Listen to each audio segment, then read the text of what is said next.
Bueno, vamos a ver la parte de replicación del DNA. Por ahora, luego veremos transcripción, que es corta, y traducción, que es un proceso más complejo, ¿no? Entonces, creo que este video va a llegar solo a la parte de replicación del DNA, ¿ya? Recuerden ustedes, este es el modelo que plantearon ya Watson y Crick en su momento. Incluso cuando simplemente hablaron del modelo del DNA, ¿no? Ellos tuvieron la gran virtud de ya plantear este modelo de replicación semiconservativa, obviamente como un modelo, ¿no? Donde decían que una doble hélice original, ¿sí? O madre, también se llamaba, ¿sí? Era capaz de separarse, abrirse, ¿ya? Y sobre cada una de las hebras se copiaba el complemento, ¿no? De tal manera que se dan dos cadenas idénticas, ¿sí? Y obviamente son idénticas químicamente, a pesar que sabemos que esto se demostró varios años después, un famoso experimento de Mendelssohn, donde él, usando un DNA pesado, nitrógeno 15, pudo por centrifugación diferencial ver la densidad de un DNA con las dos cadenas nitrógeno 15, la densidad de un DNA con las dos cadenas nitrógeno 14 y los híbridos, ¿no? Es decir, parte de nitrógeno 15, parte de nitrógeno 14. Un experimento muy, muy elegante, muy bonito, en el que se demostró realmente que la replicación era semiconservativa, ¿no? Entonces eso ya no queda como modelo, sino que está obviamente aceptado, ¿sí? Entonces, esto significa lo siguiente, ¿no? Esto, ¿sí? Que para que el DNA crezca, siempre lo hace en sentido 5', 3', ¿ya? ¿Qué quiere decir esto? Que si va a haber una base que se va a añadir a estas dos iniciales, siempre el extremo 3' oxidrilo, ¿no? Va a reaccionar con el primer fosfato, el 1, 2, 3. El primer fosfato de la base que va a entrar, ¿no? Se forma agua, ¿ya? En la polimerasa se forma agua y se elimina este difosfato, ¿no? Del sistema de reacción. Mínimamente, para que esta base pueda entrar acá, deben haber dos fosfatos. O sea, así funcionaría, pero así no, ¿ya? Así sí funcionaría. Pero ¿cuál es el problema? Que si fuese así, se eliminaría solamente un fosfato, ¿no? Y ese fosfato, biológicamente, en las células no es posible eliminarlo. Entonces significaría que se acumularía el ion fosfato, ¿sí? Y eso, de la larga, por la acumulación, bloquearía la reacción. ¿Sí? Por la ley de equilibrio químico no se daría la reacción, ¿ya? Por eso es que las enzimas se han especializado, ¿no? Las polimerasas se han especializado en que el nucleótido entrante sea un trifosfato y no un difosfato, y obviamente menos un monofosfato, porque ahí sí no hay reacción en absoluto, ¿ya?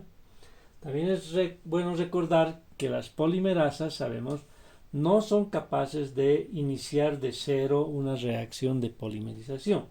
¿Qué quiere decir esto? Este verde oscuro no podría empezar acá, ¿no? ¿Ya? Inicialmente tiene que colocarse un iniciador, ¿sí? Que en el común de los casos hay proteínas iniciadoras, lo vamos a ver un poquito más adelante, ¿no? Que claro, son excepcionales, ¿no? Que en vez de colocarse un RNA iniciador haya una proteína iniciadora, ¿ya? Pero en general son RNA, un RNA iniciador, primer, ¿no? Eso que llamamos cebador, ¿sí? Que se coloca inicialmente, ¿no? Y a partir de ahí recién se da esa reacción. Esto realmente hoy día tiene, o sea, parecería ser un capricho, ¿no? que la DNA polimerasa no puede empezar la reacción y se necesita un RNA. Pero eso ha favorecido una técnica muy conocida, ¿no? El PCR, que nos permite amplificar innumerables veces un segmento de DNA, ¿ya? Y muy específico, ¿ya? Muy específico. ¿Gracias a qué? A que nosotros podemos escoger el RNA iniciador adecuado, ¿ya? No es cualquier RNA, tiene que ser exactamente el complemento de esta región, ¿no?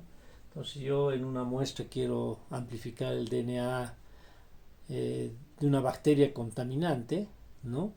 Pues me busco un gen que sea exclusivo de esa bacteria. Recuerden, las bacterias comparten una homología del 50% con nosotros, entonces tiene que ser un gen muy exclusivo de la bacteria, ¿sí? Ubico una secuencia muy precisa que no sea común, ¿sí? Y con eso fabrico un iniciador. Y gracias a eso, pues se puede amplificar el RNA exactamente, o el DNA exactamente de la bacteria, ¿no? Bueno, eso obviamente ya está muy elaborado cuando se usa el PCR como un método de diagnóstico. Normalmente, a menos que estemos buscando algo muy relativamente extraño, pues ya los kits, ¿no?, de diagnóstico traen todo aquello, ¿no? El RNA iniciador, las polimerasas, los nucleótidos, etcétera, etcétera, que nos permiten rápidamente amplificar el DNA y poder detectar su presencia, ¿no? Bueno, esto es lo que tiene que ocurrir. Vale, vamos a ver, esto no lo podemos subir. Más. Ahí está completo, ¿ya? El origen de replicación, el punto ORI, ¿sí? Así se llama, punto ORI, ¿no? Que normalmente nos permite replicar en ambos sentidos, ¿ya? Algunas bacterias muy primitivas lo hacen en uno solo. Eso se llama replicación unidireccional. Normalmente es bidireccional. En este sentido, se abre hacia los dos lados, ¿no? ¿Ya? Cosa que en un momento al medio como que se van a encontrar las horquillas de replicación, ¿sí? Bueno, este punto ORI también puede, cuando el DNA es muy grande, puede haber dos o más, ¿no? Digamos que aquí hubiese otro, pues se ahorra la mitad de tiempo, ¿no? Porque esto va a recorrer hasta aquí y desde aquí hasta aquí. O sea, el tiempo de replicación bajaría a la mitad, ¿ya? Bueno, seguiremos con este que es único, ¿no? Va a seguir. Obviamente esto es figurativo, recuerden, este DNA no se halla así, está súper enrollado. Yo siempre digo, es como tejer una chompa con una madeja enredada, una lana enredada, pero así todo se logra, ¿sí? Entonces, igual, ¿no? Aquí vemos ya que la cadena hija, ¿no? Las cadenas hijas se han formado y cada una se lleva una cadena madre, ¿no? Pero también es figurativo. Esto está súper enrollado y esto también está súper enrollado. Y al final tenemos también dos copias súper enrolladas, ¿sí? Entonces, recuerden, esto es solamente para entender.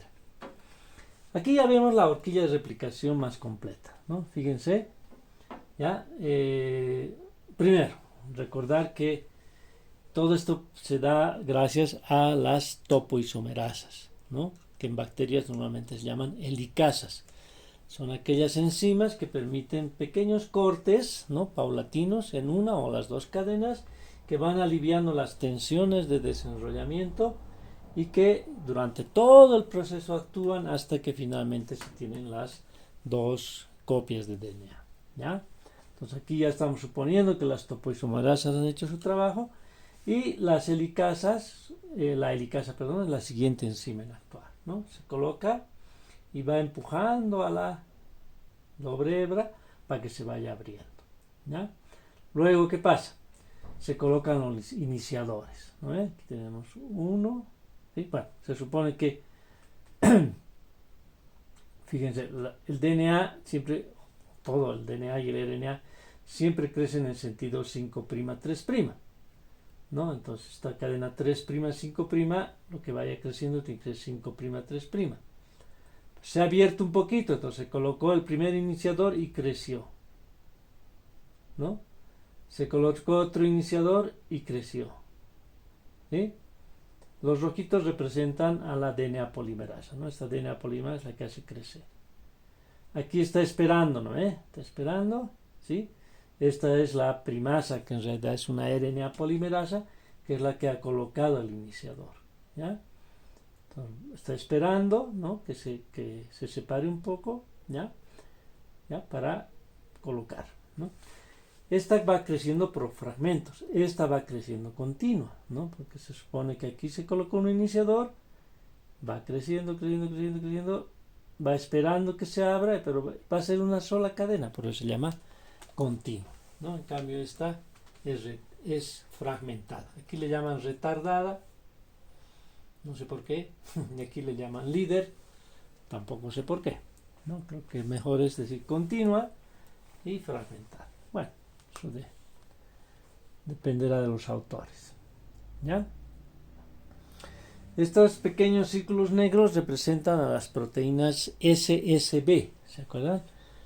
De sus siglas en inglés, ¿no? Single, strand, cadena, binding, unión, ¿no? SSB, unión a cadena simple o cadena sencilla. Esto impide que una vez que pase la helicasa esto se vuelva a cerrar, ¿no? Pero no tendría sentido, ¿ya? Que se abra como en los bloqueos, ¿no? Que al bloqueo viene la policía, se desbloquea, pasa la policía y se vuelve a bloquear, ¿no? Entonces no conviene, ¿no? Entonces, por eso están ahí presentes las proteínas SSB, ¿sí? Bueno, aquí vemos ya un detalle más real, aunque no es obviamente una fotografía, sino es un gráfico, pero está hecho en escala, ¿no? Fíjense, es mucho más grande, claro, porque aquí hablamos de NAs polimerasas, hablamos de licasa, o sea, son proteínas, las proteínas son mucho más grandes y complejas que la doble hélice del DNA, ¿no? Entonces, en realidad, fíjense en la proporción, ¿no? De tamaño entre el DNA y las proteínas, ¿ya?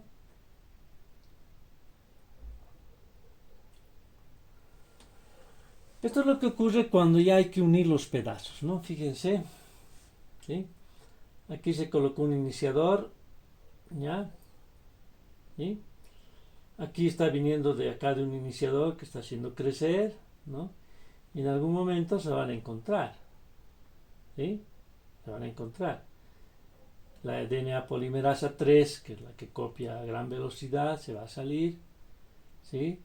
El RNA iniciador va a ser eliminado por la DNA polimerasa con su acción 3', 5', es decir, hacia atrás, ¿no? Esto es 5', 3'. Tiene que ir eliminando 3', 5'. Esto es 3', esto es 5'. Lo va a eliminar y nos va a quedar, sin embargo, ¿no? un extremo 5' y un extremo 3' o H. ¿Sí? ¿Ya? Eso hay que unirse. Eso hay que unir. ¿Sí? Pero hay un problema, ¿no? Este 5' es monofosfato. ¿Y qué se necesita? Mínimo difosfato, ¿no? Pero cuando salga no vamos a poder eliminar el fosfato. Entonces no nos sirve. Tiene que ser trifosfato para que cuando se elimine un difosfato y ese sí pueda salir del sistema de reacción, ¿ya? Entonces esta DNA ligasa, que a veces la nombramos muy fácilmente, ¿no? Es bastante compleja y además requiere de mucha energía este proceso, ¿ya?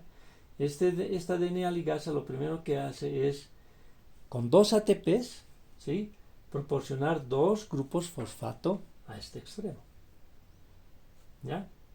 Porque el ATP, recuerden, si bien tiene 3 fosfatos y podría dar 2, ¿no? No lo hace así, no da 2 fosfatos, simplemente da 1. Entonces tienen que participar 2 ATPs aportando cada uno un fosfato para que esto se vuelva trifosfato y recién el extremo 3' pueda accionar, ¿no? 3' ya no va a tener ningún problema, ¿ya? Si bien esto es un proceso muy, digamos, relativamente sencillo, pues consume gran cantidad de energía, ¿no? Bueno, aquí vemos nuevamente un resumen de lo que significa la cadena para ellos: líder o continua para nosotros, y retardada o fragmentada para nosotros, ¿no? Entonces no crece en sentido siempre, ¿no? Fíjense, esta va 3', 5', por lo tanto estas verdes tienen que 5', 3' siempre, ¿sí? Por eso es que tiene que ir esperando que se vaya abriendo, ¿ya? ¿Estamos? Y lo propio en la cadena contraria.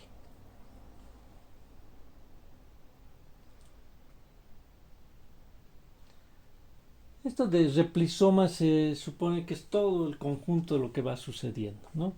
Fíjense, la continua, ¿ya? Va a ir esperando, ¿no?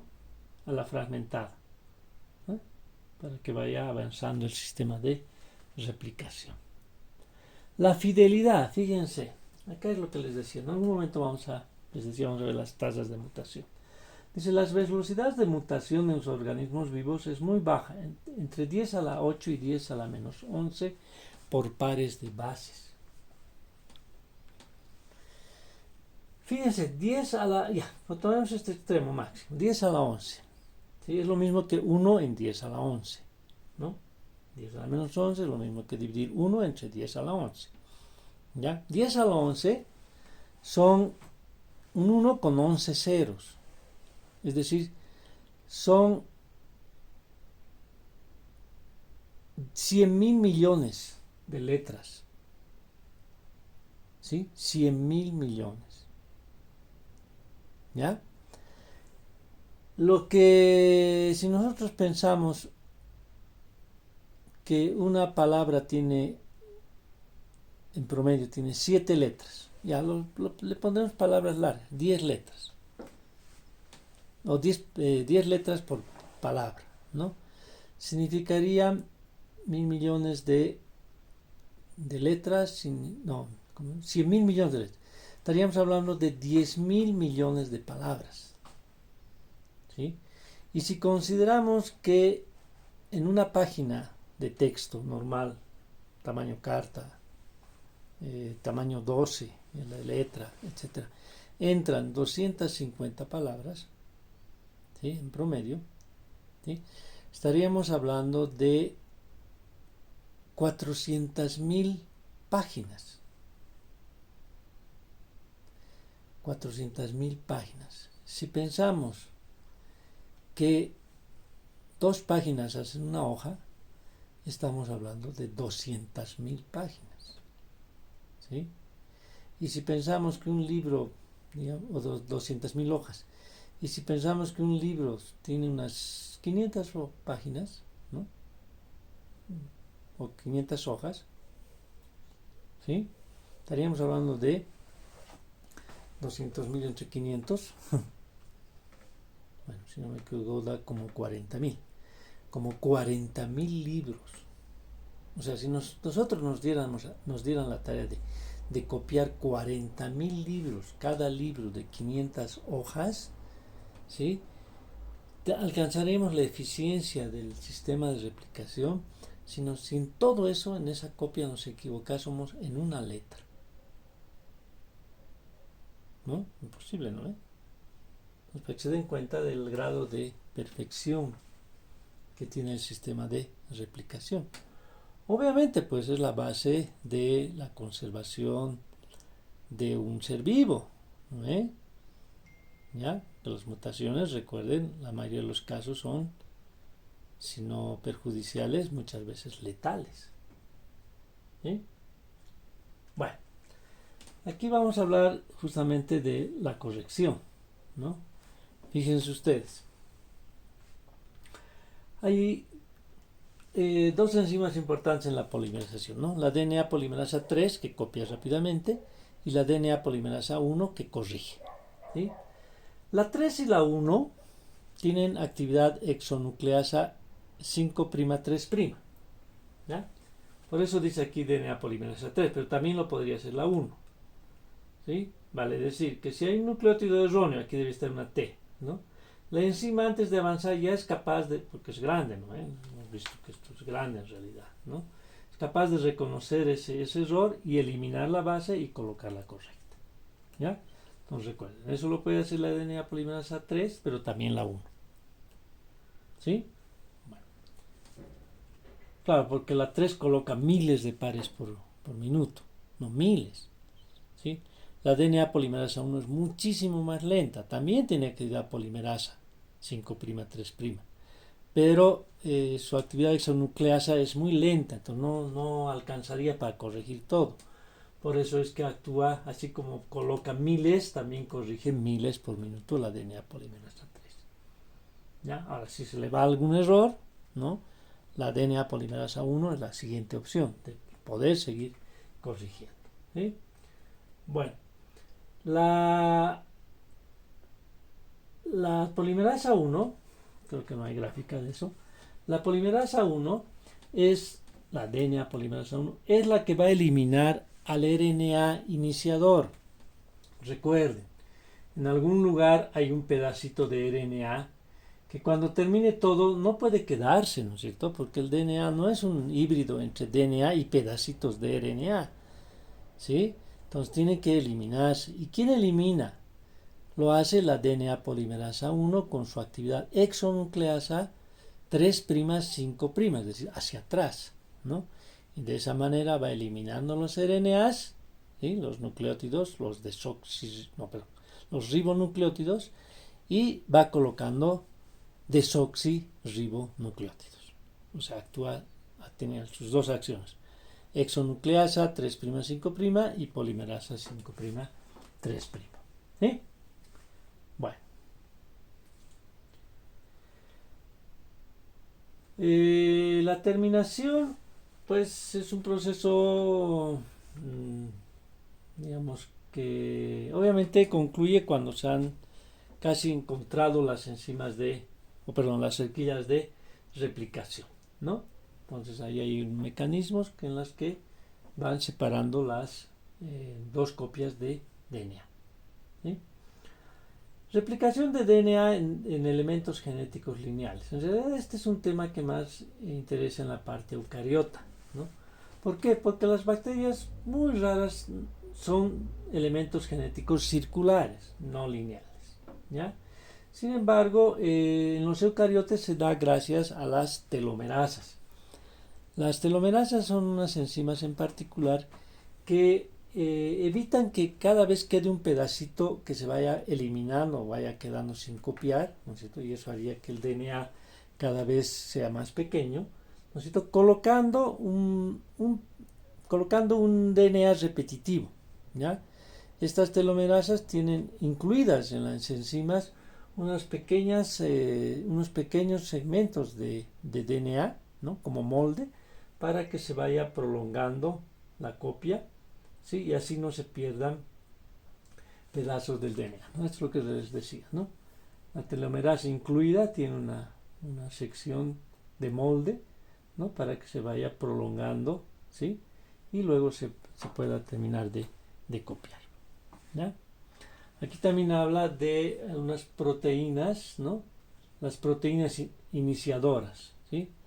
Eso en el caso de igual, que haya un extremo que se pueda quedar sin copiar, una puntita porque no hay manera de colocar un RNA iniciador, y se coloca una proteína iniciadora, que es algo relativamente extraordinario, ¿sí?